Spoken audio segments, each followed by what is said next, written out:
In the summer of 1975, a 24-year-old German backpacker named Marcus Hahn landed in Kuching, Sarawak, Malaysian Borneo. He craved deep adventure in the ancient rainforest. He had backpacked across Europe and Southeast Asia for 2 years already. Stories of orangutans, headhunters, and endless green pulled him here. He carried a small pack: basic map, compass, machete, some rice, canned food, hammock lighter, and first aid kit. He hired a local Dayak guide for a longboat ride up the Baram River. They reached a remote village after hours on the water. From there, Marcus planned a solo 3-day loop hike. He wanted to see massive dipterocarp trees and proboscis monkeys. Day 1 felt easy. Humid air filled with bird screams. He crossed streams on slippery logs. He collected rainwater in big leaves. He slept under his hammock that night. On day 2, monsoon rain poured hard. The faint trail vanished in mud. Thick vines and ferns blocked every path. Marcus pushed through for hours. Panic rose as sun dropped low. He chopped palm fronds with his machete. He built a quick shelter against a tree trunk. Insects crawled everywhere at night. Strange animal calls echoed in the dark. Morning came wet and gray. His rice bag was soaked and useless now. Compass needles spun wild near iron-rich dirt. Map showed nothing without visible landmarks. He decided to follow a narrow stream downhill. He thought, rivers always lead to people. But in Borneo, streams loop and drop into deep gorges. This mistake cost him weeks. Leeches latched onto his legs in dozens. Mosquitoes swarmed his face and arms. Thorns ripped his shirt and skin. He ate his last chocolate bar bit by bit. He boiled stream water in his metal cup over tiny fires. He tried eating ferns and wild ginger roots. Some fruits looked like rambutan, but many tasted bitter and wrong. Diarrhea started from dirty water. His feet blistered badly. Infections set in fast. Weight fell off his body day by day. Weeks passed in blur. He scratched notches on a big tree to track days. Hallucinations hit around day 15. He heard his mother's voice from Berlin. He saw family faces in the leaves. Cold nights dropped to 18 degrees Celsius with high humidity. It felt freezing on his thin frame. He wrapped himself tight in the hammock like a cocoon. One breakthrough came midway. He spotted a beehive high in a tall tree. He risked angry bees.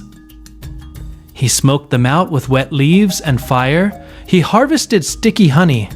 The sweet calories gave him strength. It boosted his will to keep moving. Marcus slowly adapted to the jungle's brutal rules.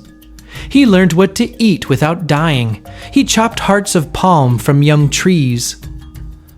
The soft inside gave hydration and mild food. He caught small snails in stream pools. He trapped freshwater prawns with his hands.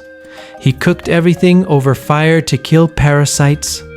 Termites from rotting logs became protein when hunger screamed. He burned leeches off legs with cigarette lighter embers. He tore cloth strips for wound bandages. Endless rain drummed on leaves, day after day. Loneliness crushed him hard. Fear of king cobras and pit vipers kept him alert. He shouted, "Help!" every morning until voice cracked. He built signal fires on rare sunny spots. Thick canopy swallowed the smoke every time. No planes or helicopters appeared overhead. Around day 30, hope flickered. He stumbled on an old logging skid trail. Vines covered it, but it was man-made. He followed slowly through mud. He saw fresh boar tracks on the path. He heard distant chainsaw hums once or twice. His body was wrecked now. Eyes sunken deep, skin full of jungle sores and red rashes. Fungal infections spread on feet and arms. He crawled through thick mud sections. Energy was gone. Starvation made every step hurt. On day 38, delirium took over. He collapsed face down near a hidden pinane hunting camp. Nomadic hunters heard his weak groans. They found him half buried in wet leaves. They carried his light body to their simple shelter. They fed him warm sago porridge, mixed with river fish. They cleaned his wounds with local herbal pastes. One hunter had a rare shortwave radio. He contacted a nearby logging outpost. Word spread fast. A rescue helicopter arrived soon after. It lifted Marcus out of the green hell. Doctors in Miri Hospital worked immediately. Severe malnutrition hit hard. Infections raged in cuts. Malaria and dengue tests came positive. He weighed only 38 kilograms on arrival. He started at 75 kilograms back in Kuching. Recovery dragged on for months. Physical scars faded slowly. Mental ones stayed deeper. Those 38 days exposed raw human limits in Borneo's deadly rainforest. Survival demanded fast changes. Water always came first over food. Natural shelters beat open exposure. Foraging required care to skip poisons. Daily routines like fire building held mind together. The jungle bursts with life, but kills without mercy. Constant moisture breeds insects and endless fungi. Navigation fails without local guides. Humidity sucks energy in minutes. Small victories kept despair away.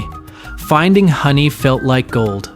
Spotting that old trail sparked fire inside. Marcus later said he refused to quit. Tiny wins pulled him through darkest moments. The experience screamed for better preparation. Carry reliable maps and signals. Avoid solo treks in unknown wilds. Respect indigenous knowledge always. Yet raw willpower matters most when plans shatter.